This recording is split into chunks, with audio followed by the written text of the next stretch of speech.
Have I ever sprained anyone's ankles? I think I have sprained a couple ankles when I was younger, especially in high school.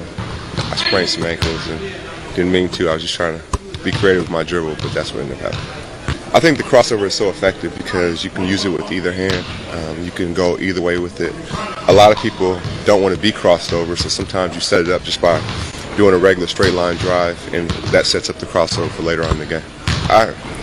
My best friend in the world, he told me that last year, I think. He's like, there's something you do that I can't explain to anybody. I was like, what's that? He's like, the way you dribble. He's like, I've never seen you practice it. And I didn't realize it, that it was, that rare or whatever. But for me, I've always had a ball in my hands ever since I was smaller. And for going down the street in the rain, the snow, I always had a ball when I was younger. And I think that's what's made me a pretty good dribbler, is the fact that I've always had a ball. I've never done the cone drills or, hit a chair, do a spin move, hit a chair, go right to left. I've never done that. And I think that's what keeps defenders off balance, because it doesn't look like it's a drill. It doesn't look robotic. It just looks like it's kind of free-flowing. And I'm just using whatever they're doing against them.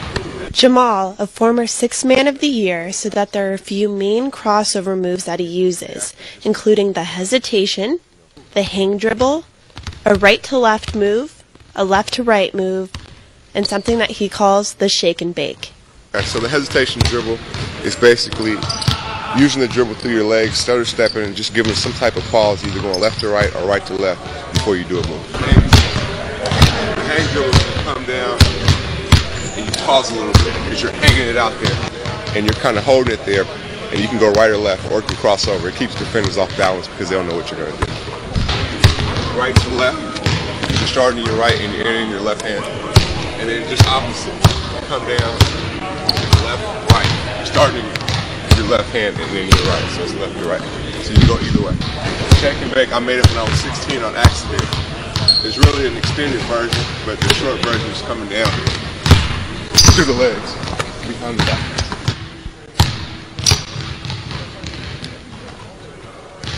I think I realized I was so good at the crossover when I was 15 to 16. That's when I realized I could really use it as a weapon.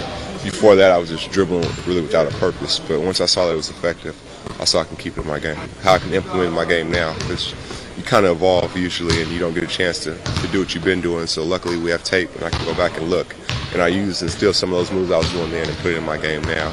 It feels really good to do a crossover and lose a defender. But what I'm thinking after I do the crossover is I got to complete the play, whether it's with a pass or a shot or some type of finish. I don't want to do a really, really nice move and then not complete it because it was worthless at that point.